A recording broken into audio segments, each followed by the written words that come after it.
Right, well, welcome everyone. My name is Raj Soren, Black Belt Mindset and Business Coach.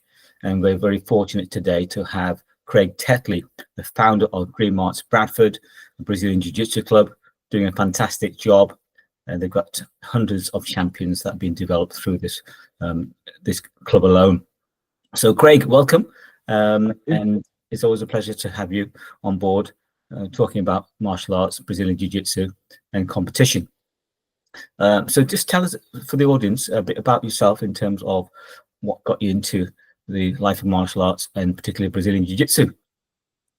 I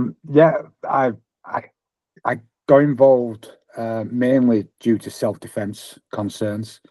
I grew up in on a pretty rough estate, went to a pretty rough school.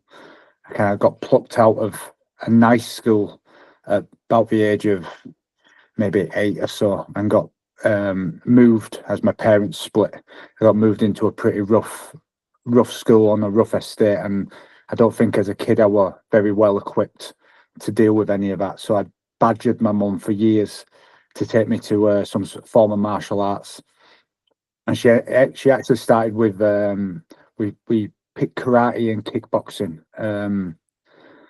Freestyle karate and kickboxing, and we picked it. We'd gone to see a number of different martial arts academies and a judo class, and I picked the kickboxing because they had black gis. So it wasn't much more than that. I just liked the black gis and the gloves and the shin pads and whatever else, and that was my first dip into martial arts. It was, like I said, a self-defense concern. And then I found basketball and went off in a different direction for a few years, and then picked it up again when I was about 18 or 19. And I'd actually read a book by Jeff Thompson called Watch My Back, which depicted his journey as a nightclub doorman, became one of the best self-defense experts in the world.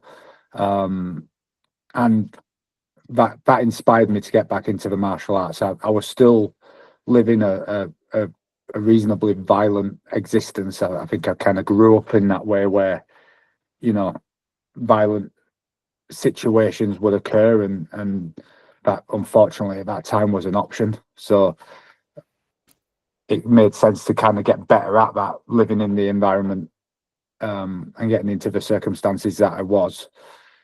So I started with Thai boxing probably about at the age of 19, bounced around in a load of different styles, went to boxing because I didn't really like the kicking in Thai. Luckily enough, found kickers that were ran by Darren Good, who brought Brazilian Jiu Jitsu and a number of different styles to Bradford, was a real pioneer in martial arts in Bradford, and has kicked a lot of what we see today as roots back to Darren Good and kickers.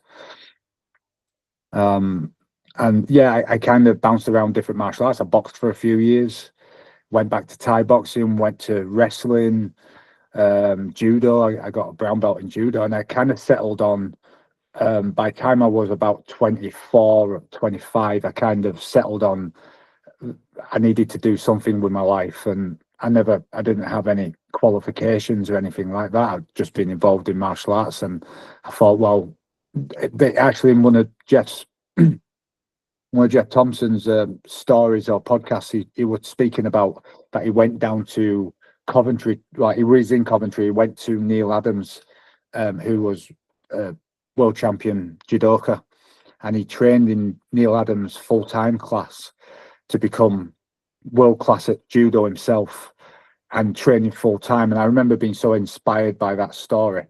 And at the time I was training with Matty Evans, traveling down to Coventry, and Matty was one of Jeff Thompson's main instructors. And he said to me at the time, I was on the doors myself, lots of issues and fighting and getting myself in sticky situations. And he was saying to me then, like, listen, Craig, you've got to think about what you want to do with your life and take the martial arts more seriously, go into it full time, get yourself, a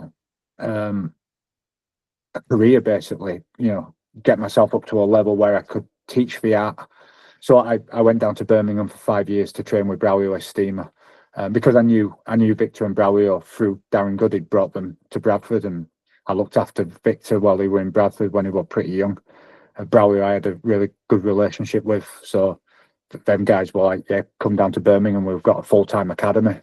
And yeah, we spent the next 5 years, probably 5 years living in Birmingham, 7 years traveling backwards and forwards. And I a couple of years after the 5 years, if that makes sense, when I came back, sleeping in my car 3 nights a week, pretty much for the 5 years as such. And that's it. And here we are now. I moved back to Bradford probably about 12 years ago, opened the club, started in a little back room of a gym, built it up steadily, bit by bit, got his own room, then his own venue that we have now. And the team's just gone from strength to strength, really, just grown organically and naturally. And yeah, here we are. Thank you for sharing that. That's an amazing journey. Having a life skill to defend yourself. There was a rough times in your youth, so you've sort of had quite a few different martial arts and boxing as well. What are the type of things you took away from some of those other martial arts that you bring into Brazilian Jiu-Jitsu? I think discipline from the boxing, that it's a very disciplined combat art where you're expected to get your own road work in, you're expected to watch your diet, you're expected to be in a certain weight class. There are a lot of conditioning work that took a lot of discipline, and you had to be responsible to yourself to get that working. It wasn't just jiu-jitsu's an art where it's quite fun. You can show up to the gym, don't really have to do any conditioning. It's one of the only martial arts where we don't have a strength and conditioning aspect to the martial art in the way that judo does, wrestling certainly does, Thai boxing certainly does, and boxing beyond all the others really does. You'd spend probably, before you even got to hit anything, you'd probably spend 40 minutes doing road work, sprints, floor work before you got to anything. The first thing you'd do is you got into the gym, you'd say hello to everybody, the group everybody up, and you go out for a run. And then you do sprints, and then, like I said, back in and doing floor work. And in that, I think that built. I remember when I started doing it, it kind of broke me. I don't think that as a young lad I was built to handle it, that conditioning to that level. I remember the running broke me, the sprints broke me, the floor work I absolutely detested. I hated it. And just even doing the exercises, David Goggins talks about how you can callous your mind. And Andrew Huberman talks about the same thing. Every time you do something that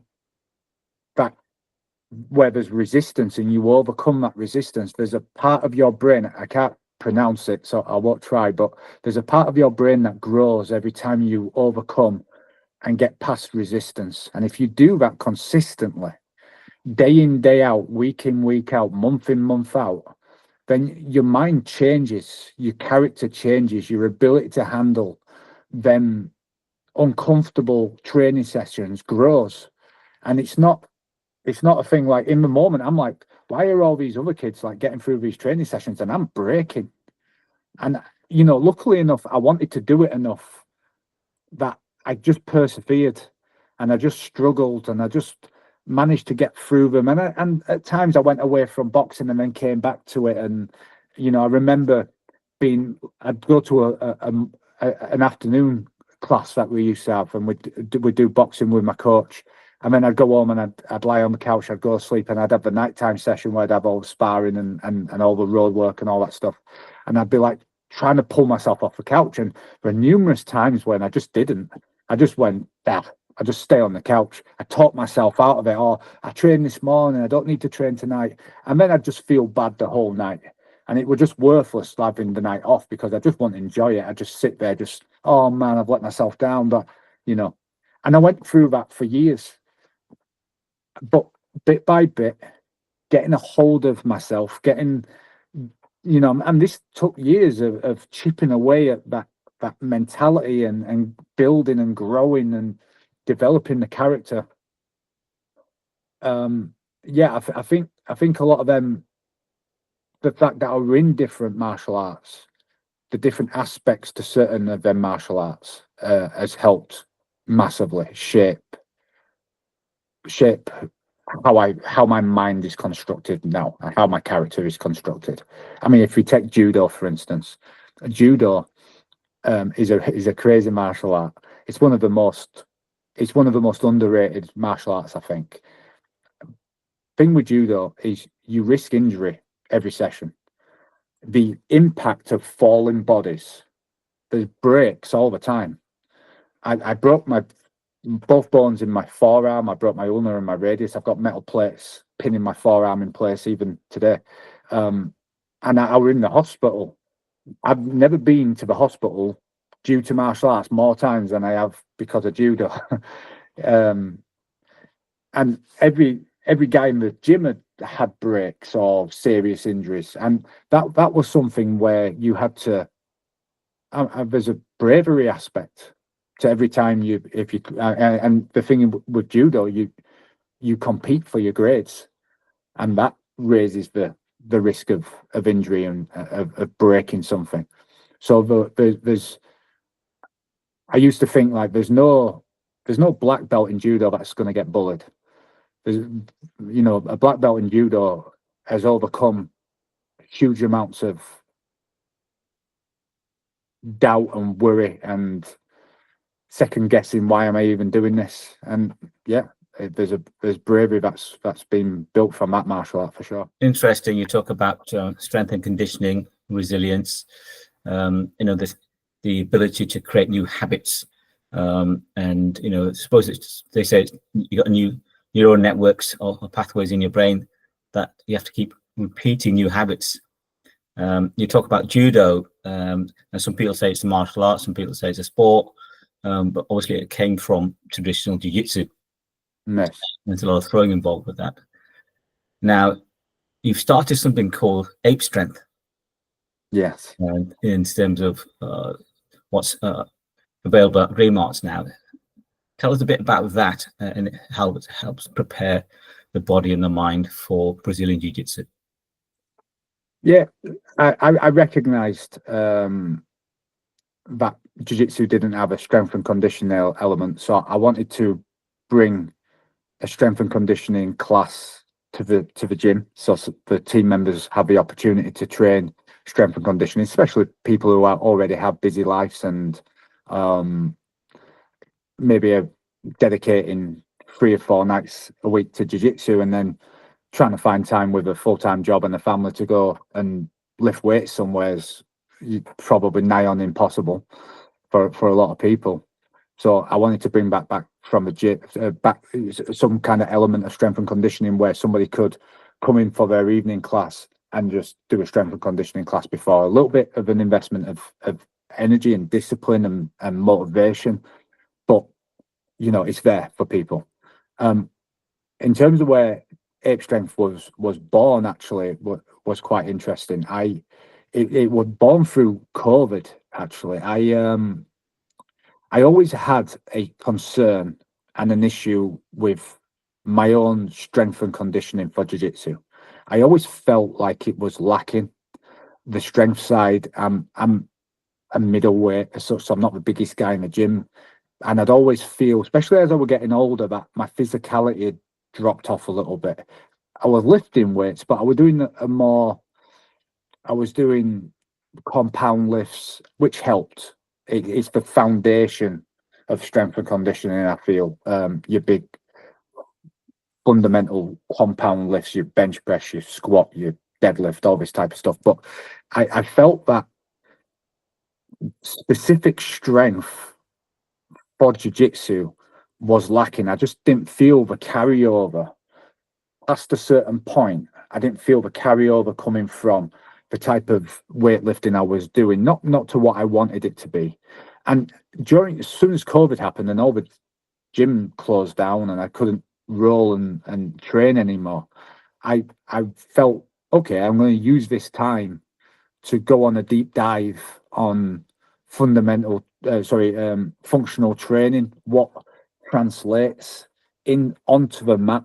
So I started doing a big dive on how other sports train, how they train specifically for their art or for their sport. So I looked at arm wrestlers, were very interesting to me because they train very specifically. They weren't doing just bench press, squat and expecting that to carry over to arm wrestling. They were doing specific strength and conditioning protocols. It's a very isometric sport, arm wrestling. So that a lot of the arm wrestlers do a whole bunch of isometrics. I'd never done isometrics before in my life, and I'm in an isometric art. Jiu-Jitsu is large portions of your time you are grabbing and holding, you're pinning people, you're grabbing a leg, and I'm holding that ankle or I'm holding that wrist, and yeah, it's very isometric at points, and I never did any isometrics. So I did a deep dive on isometrics. I bought a load of isometric equipment. So why in Ape Strength now we've got isomaxes and iso chains, which is an isometric device, and we've got some balls that we squeeze, some simple stuff like that. And I found the carryover from adding isometrics to the mat was huge, because it was just a massive part of jiu-jitsu I wasn't training for it, and no amount of concentric and eccentric lifts, bicep curls are going to prepare you for that isometric squeeze that you're going to have. You can develop that. That can be developed. It's about firing muscle motor units. It's how your neurons fire up your muscles basically, and that can become more efficient. And I found the carryover once I started adding all that was just huge, really huge. And to the point where now I don't have any problems with my strength on the mats. There's bigger people and stronger people. There always will be, but I feel like I'm strong enough. And yeah, that's where kind of Ape Strength came from. That's fantastic. Yeah, I've started coming along to those classes and finding it beneficial, and I definitely recommend it. So that's great to have this specific strength and conditioning, particularly for Brazilian Jiu-Jitsu. Now, many people, when they start Brazilian Jiu-Jitsu, they sometimes struggle because they tend to take a lot of losses, and then the confidence tends to drop. Then that affects their self-esteem. Then it can impact on the mindset. So talk me through that journey and why it's important to keep on training and learning. Yeah, this is something that I speak a large amount, especially to my junior competition team, because they're very active and their minds are developing. And what I really try to get to them is that competing is an art, first of all. So I always get this question. When should I start competing? Should I get good first and then start to compete, or should I start to compete as early as possible? I'm like, as early as possible. Because competing is an art in itself. Don't get me wrong. The priority is your level in jiu-jitsu, of course. That's going to directly impact how you compete. But if you get pretty good at jiu-jitsu, say I get to, like, I'm not far off my blue belt, and then I just start competing, well, you haven't developed the skill of handling the nerves and going through that whole process of how to get your level to translate, and actually you be able to carry that level out on the competition mat. So it's a skill in itself. So I try and get people to understand that it's something that needs to be practiced. And in that skill, you're not going to be good at it to begin with. You're going to fail. You're going to take losses. So that's expected. So I want to try and establish an expectation, first of all. The expectation is you will lose more than likely to begin with. And that's normal, because competing is a skill. So that's the first thing. And then I try to get them to understand that even when you get into a competition career, So I'll give examples of people in the gym. Like we've got a young lad, Hayden, who's one of our more successful competitors. He lost only his last competition. He won a load of matches, won his division, beat some really great kids, and then one of them great kids beat him. And what I try to get everybody to understand is that competing it's like a coin. On one side there's winning, on the other side there's losing. And if you are challenging yourself, you can't have one without the other. That coin's going to flip, and sometimes it's going to land on the losing side, and sometimes it's going to land on the winning side. That's just the nature of it. So again, it's an acceptance of what this is. Then there's a certain mindset that I try and get people to have, which is that this whole thing isn't about winning and losing. It's about development. And if you only concern yourself with development, when you lose, you analyze and you pick apart what went wrong, what mistakes I made, how I can get better, then that loss becomes a positive experience. It becomes an opportunity for growth. It becomes about development. It don't become then losing. I lost, and I lost a part of myself. Because when we attach the ego to that, when we make it, it becomes something that can affect my self-identity, how I see myself, and that's where a large amount of the pain from losing comes from. But if we can detach that, this is something separate from my self-identity, my ego, that this is expected, that I'm going to lose. Everybody does. That it's a process of development. That if we see losing as something where we can grow, then we will win more in the future. So I try to establish the mindset in and around development. That Gracie Barry used to say this: you win or you learn. That's the phrase that Gracie Barry used to have when we were part of Gracie Barry, and I used to love that phrase. It's something that I used to echo to my students all the time. You win or you learn. And like it's like what we try and get people to do when they're actually in a competition, when they're actually fighting, is not to think about the win or the loss, is to only think about executing techniques. If you can break it down into little small parts where it's just about executing techniques, and then if a technique fails and a loss occurs, it's just about correcting that technique, breaking it down into small parts. But winning and losing kind of takes care of itself over the long term, mid to long term. You win more than what you'll lose. And then what we try to do is we try to move away from connecting emotionality to it, if that makes sense. Make it a little bit more clinical. Yeah, it's interesting. It's having this growth mindset. You do an action, you get a result. You don't lose, you learn. That's a great mindset to have. Now, people's ego is quite fragile. They may come in on the mat from a different martial art, or never done any martial arts before, or never done any wrestling, stroke Brazilian Jiu Jitsu, and that can be quite shattered quite early on. So what can we do to protect that resilience muscle to keep on coming back? Yeah, it's a funny one, and I see jiu-jitsu as a almost like a factory to develop character and the mind, the body, the spirit, all of it. And jiu-jitsu is going to throw challenges to people in so many different guises. It's unreal.